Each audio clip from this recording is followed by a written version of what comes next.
सो दोस्तों, शुरू करने से पहले डिस्क्लेमर कि वीडियो सिर्फ और सिर्फ एजुकेशनल पर्पस के लिए है, इन्वेस्टमेंट एडवाइस नहीं है। तो वीडियो को देखकर आप सीख सकते हो और इन्फॉर्मेशन को ले सकते हो। सो फाइनली इंडिया यूएस की ट्रेड डील हो चुकी है। जो हमने देखा था कि 4-5 दिनों में धमाका होगा, वो धमाका आज हो चुका है।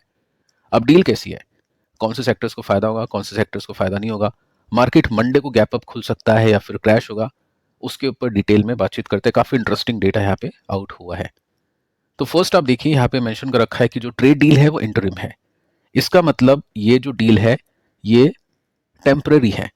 अब इसका मतलब ये नहीं कि ट्रेड डील रियल नहीं है, ऑफिशियल है, रियल है, बट जो एक्चुअल डील होती है ना, उससे पहले ये इंटरिम डील होती है। इसका मतलब ये है कि यहाँ पे अभी भी कुछ गुंजाइश है नेगोशिएशन की, चेंजेस की, बट ये एक तरह से फ्रेमवर्क आपको मिल चुका है और इसकी वजह से सिग्निफिकेंट डी एस्केलेशन होगा।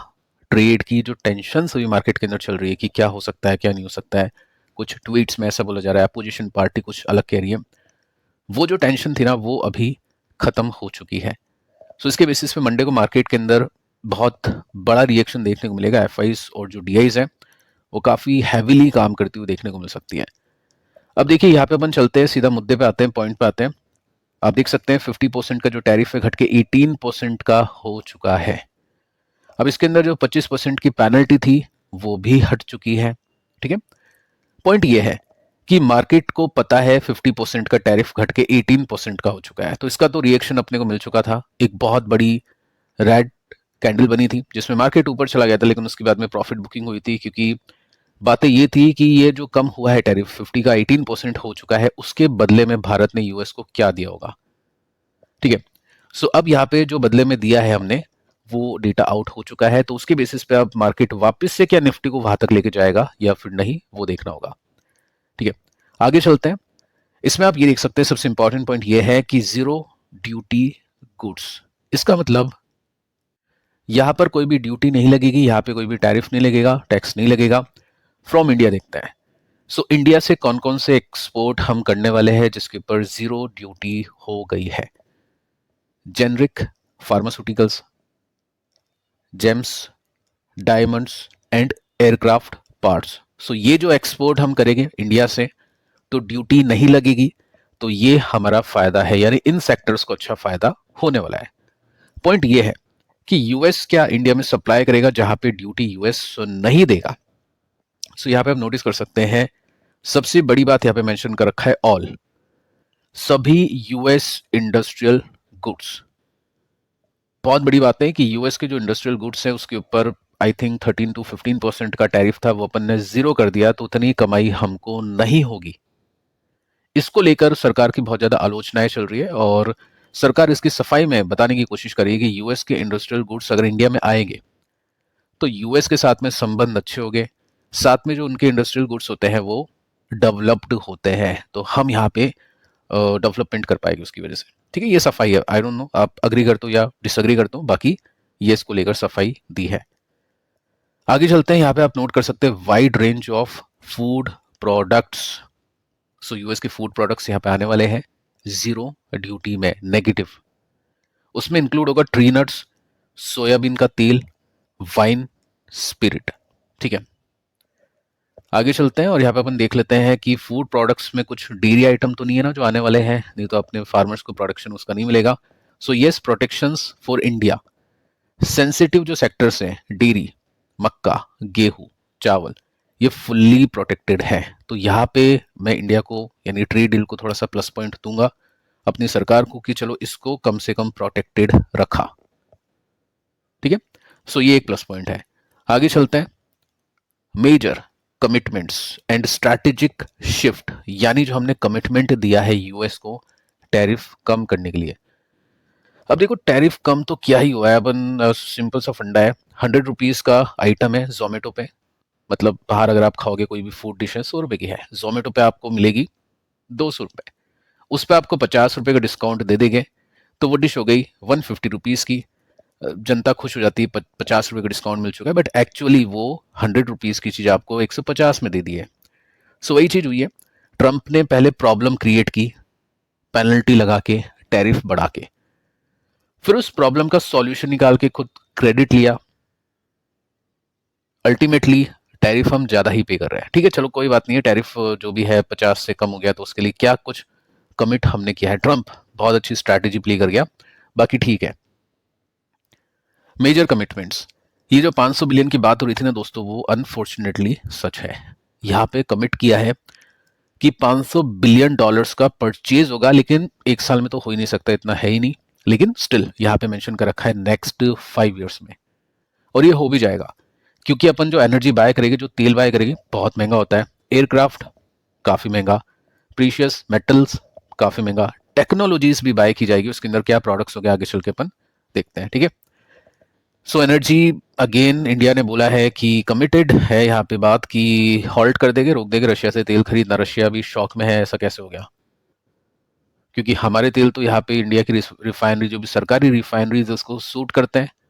वेनेजुला के तेल तो नुकसान पहुंचा देगा उनकी फैक्ट्रीज को। ठीक है, तो उसको लेकर भी कुछ अपडेट्स आगे चल के मैं आपको देता हूँ। बाकी हाँ, यहाँ पे बोला जा चुका है कि वेनेजुला और यूएस से तेल खरीदेंगे। टेक में और एआई में क्या है, जीपीयू ये बहुत इंपॉर्टेंट है और काफ़ी महंगे आते हैं, ग्राफिक प्रोसेसिंग यूनिट्स, तो ये अपन यूएस से इंपोर्ट करेंगे और यूएस को ऑब्वियस उसका बहुत ज़्यादा फायदा मिलने वाला है। नॉन टैरिफ बैरियर्स कौन कौन से हो गए कि यूएस के जो मेडिकल डिवाइसेज है ना, वो इंडिया में आराम से पहुंचेंगे, कोई रोक टोक कोई भी रेगुलेशन वहां पे नहीं होगा। अल्टीमेटली फायदा देखो यूएस को कितना हुआ है उस चीज का, जो प्रॉब्लम यूएस ने दी है और उसको सॉल्व किया, वो भी पूरी तरह से नहीं किया। 18% का टैरिफ अभी है, 14 से पहले नहीं था ये टैरिफ, तो अल्टीमेटली घाटा अपना ही है। बट ठीक है, चलो आगे चलते हैं और इसमें अपन देखते हैं फ्यूचर आउटलुक। जो मैं आपको बता चुका हूँ कि इंटरिम डील है, इसका मतलब यह है कि बीटीए ये भी थोड़ा सा टाइम लगेगा ट्रेड एग्रीमेंट होने में। Further negotiation expected to lower tariff, यानी 18% से भी नीचे टैरिफ करने की नेगोशिएशन स्टिल अभी चल रही है इंडिया की तरफ से। ठीक है, और एक्सपेंड मार्केट एक्सेस, वो यूएस मार्केट एक्सेस को एक्सपेंड करेगा। टैरिफ और कम करवाओ, हम आपको दूसरी तरीके से मारेंगे, वो ट्रंप की एक स्ट्रैटेजी है। ठीक है, सो नए जो रूल्स है ना, वो इंश्योर करेंगे ट्रेड बेनिफिट को जो यूएस इंडिया को होगा। ठीक है, ये सब चीजें छोड़ो, अब क्या ही बेनिफिट मिलेगा, बाकी ठीक है। अब ये डील अभी आपके सामने है। अब देखिए दोस्तों, आगे चलते हैं। यहाँ पे आप अग्री करते हो डिसअग्री करते हो, लिख देना नीचे। ये डील नहीं है, ये सरेंडर है, हथियार डाल दिए अपन ने कि ट्रम्प जो बोल रहा है वो कर देंगे। ठीक है, इंडिया के साथ में धोखा है, क्योंकि जो टैरिफ कम हमने करवाया है वो एक्चुअली टैरिफ अपने ऊपर लगा ही नहीं था, वो ट्रंप ने मैक्सिमम लगा दिया, उसमें से छोटा सा कम कर दिया, उसके बदले ट्रंप ने अपन से बहुत कुछ ले लिया। खैर आगे चलते हैं, कुछ और पॉइंट्स आपको बताऊंगा यहाँ पे कि देखो अभी तक सबसे इंपॉर्टेंट ये है कि हम क्या रशिया से ऑयल बाय कर रहे हैं या फिर नहीं। रिपोर्टर ने पूछा पीयूष गोयल से, तो पीयूष जी ने कहा कि नो आइडिया, मुझको नहीं पता है, जयशंकर से पूछो। 2 दिन बाद जयशंकर जी से पूछा, उन्होंने बोला मुझे नहीं पता कुछ भी, पीयूष जी से पूछो। तो या तो ये क्रिटिसाइज होने से डर रहे हैं दोनों, या फिर यहाँ पे गेम चल रहा है डिप्लोमेसी का कि इंडिया रशिया से बाय भी कर रहा है और आगे भी बाय करेगा। ठीक है, इसलिए यहाँ पे कंफर्मेशन नहीं मिली है। पॉइंट ये है कि टैरिफ हो चुका है कम, अगर इंडिया रशिया से तेल खरीदता है तो क्या कुछ हमको भुगतना पड़ेगा। ठीक है, दोनों चीजें यहाँ पे या तो बच रहे हैं या फिर एक्चुअली डिप्लोमेसी यहाँ पे चल रही है, और ऑब्वियस है हम रशिया से खरीदने वाले हैं, क्योंकि अभी तक कोई भी ऑफिशियल स्टेटमेंट सुनने को नहीं मिला। आगे चलते हैं। अब देखिए दोस्तों, पॉइंट ये है, यहाँ पे ट्रेड डील का जो डॉक्यूमेंट है उसको अगर आप डिटेल में पढ़ोगे, जो कि आपको पढ़ना नहीं चाहिए क्योंकि ऑलरेडी मैं आपके लिए पढ़ देता हूँ और बता देता हूँ, तो स्टिल मैं आपको बता देता हूँ एक इंपॉर्टेंट पॉइंट सेक्शन 4 में, जिसमें मॉनिटरिंग की बात की गई है, यानी ट्रंप यूएस मॉनिटर करेगा। सो यहाँ पे मेंशन कर रखा है कि ट्रंप मॉनिटर करेगा कि क्या इंडिया रिज्यूम कर लेता है डायरेक्टली और इनडायरेक्टली इंपोर्ट रशियन तेल। डायरेक्टली क्या होता है, रशिया से खरीद लिया, वो तो चलो हो ही नहीं सकता है, वो तो साफ दिखेगा। इनडायरेक्टली कि रशिया ने किसी और कंट्री को बेचा और उस कंट्री ने इंडिया को बेच दिया, तो घूम फिर के आ गया। सो ट्रंप ने बोला है कि इनडायरेक्टली भी नहीं खरीदोगे, मैं मॉनिटर करूंगा। अगर आपने खरीद लिया तो फिर मैं री इम्पोज कर दूंगा एडिशनल टैरिफ, जो कि 25% का है, या फिर बढ़ा दूंगा मैं। तो खुश नहीं होना चाहिए, ये ऐसा नहीं कि डील हो गई है तो पत्थर की लकीर, इंटरिम डील है। और बीटीए भी होता ना तो भी ये बढ़ा देगा, अगर इसको लगा कि अपन रशिया से बाय कर रहे हैं। ठीक है, तो अच्छी बात भी है, खराब बात भी है, पता नहीं है खुश होना चाहिए या फिर नहीं होना चाहिए। बाकी आप क्या कहना चाहते हो नीचे लिख देना। अब देखो, इस डील के बाद में दोनों के ही चेहरे पे खुशी है। अगर आप ट्वीट्स पढ़ोगे ट्रंप का, मोदी जी का, तो दोनों खुश हैं कि मोदी जी कहते हैं कि हमारी जीत हो गई, ट्रंप कहता है कि हमारी जीत हो गई। मोदी जी का ट्वीट पढ़ोगे तो ये मतलब डील ऐसी हुई है, अब मेक इन इंडिया तो कुछ लग नहीं रहा मुझको, लेकिन स्टिल यहाँ पे बोला है कि मेक इन इंडिया वाला अपन ने काम कर दिया तो खुश हो जाओ जनता। ट्रंप अपनी बातों में लगा हुआ है कि अब टैरिफ मिलेगा बढ़िया और नुकसान हो गया इंडिया को, ये सब ठीक है। सो क्वेश्चन ये बनता है कि किसको फायदा हुआ है, कौन बताएगा? कल बाजार बताएगा, मतलब मंडे को बाजार बताएगा, उससे पहले आप बताओगे कमेंट के अंदर, ठीक है। सो यहाँ पे अब देखिए एक्सपर्ट की भी सुन लेते हैं। एक्सपर्ट अपने से ज्यादा एक्सपर्ट है तो उनकी सुनना बहुत इंपॉर्टेंट है, माने या नहीं माने वो अपना काम है, स्टिल सुन लेते हैं एक बार। सो यहाँ पे बोला है स्टॉक मार्केट में क्या होगा, कौन सी 21 कंपनी के स्टॉक से जो आपको लेने चाहिए, मैं तो कहूंगा नहीं लेने चाहिए, क्योंकि सुनने का काम होता है, करना है नहीं करना है वो आपकी रिसर्च के ऊपर डिपेंड करता है, बट सुन लेते हैं। सो पहली बात तो ये बोला है कि मंडे को एक्सपेक्ट करो गैप अप ओपनिंग, यानी बहुत तेजी से मार्केट ऊपर खुलेगा। ये ओपनिंग है, अब क्लोजिंग क्या होगी वो पता नहीं है, लेकिन ओपनिंग अच्छी हो जाएगी, ऐसा कहा है एक्सपर्ट ने, ठीक है। क्यों? क्योंकि अब पिक्चर क्लियर हो चुकी है ट्रेड डील की, ये इसके पीछे का रीजन है। कौन कौन से सेक्टर्स को फायदा है? Automobile, IT, pharma, textile, defence, ये सेक्टर्स फायदे में होने वाले हैं। स्टॉक्स देख लो, स्टॉक्स ठीक है, यहाँ पे एक एक कंपनी के नेम से लिख दिए, मच्छी बाजार की जैसे कि स्टॉक खरीद लो, ये सब नेम्स पढ़ लेना, ठीक है, काम के है नहीं, क्योंकि रिसर्च लगती है, ऐसा कुछ नहीं है कि लिख दिया और ले लिया। बाकी कौन कौन से सेक्टर्स को फायदा होने वाला है, जिसमें हम क्या करने वाले हैं, जीरो ड्यूटी के साथ में एक्सपोर्ट करने वाले हैं। जेम्स डायमंड, सीधे सीधा नाम था। कौन कौन सी कंपनीज है? टाइटन, कल्याण, राजेश, पीसी, वैभव, इन कंपनीज को फायदा होगा, ठीक है। तो इनके स्टॉक को ट्रैक करेंगे। फार्मा, जेनेरिक जो दवाइयाँ होती हैं, जो बेसिक दवाइयाँ होती हैं, सन फार्मा, डॉक्टर रेड्डी, ये सब जो कंपनीज इनको फायदा पहुंचने वाला है। ये यूएस को एक्सपोर्ट करती है मैक्सिमम, डिविस भी आ गया इसके अंदर, ठीक है।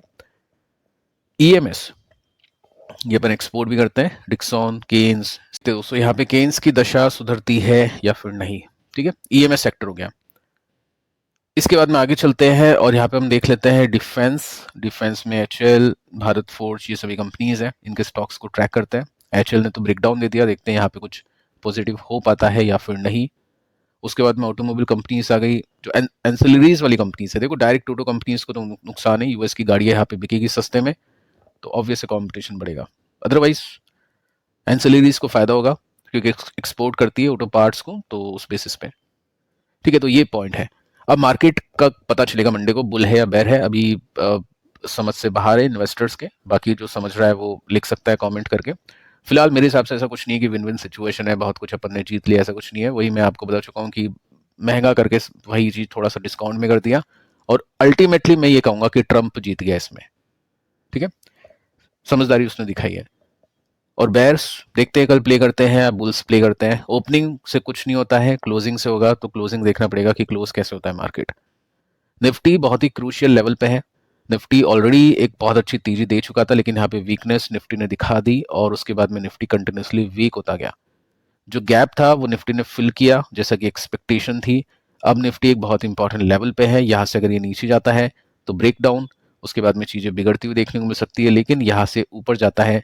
सो चेक करेंगे रेसिस्टेंस तोड़ेगा या फिर कहाँ तक पहुंचेगा, ठीक है। आपको क्या लगता है निफ्टी कैसा करेगा, नीचे कमेंट कर सकते हैं। कल की दोनों वीडियोस को देख लेना, ये भी बहुत इंपॉर्टेंट है। मिलते हैं कल, तब तक के लिए शुभ रात्रि।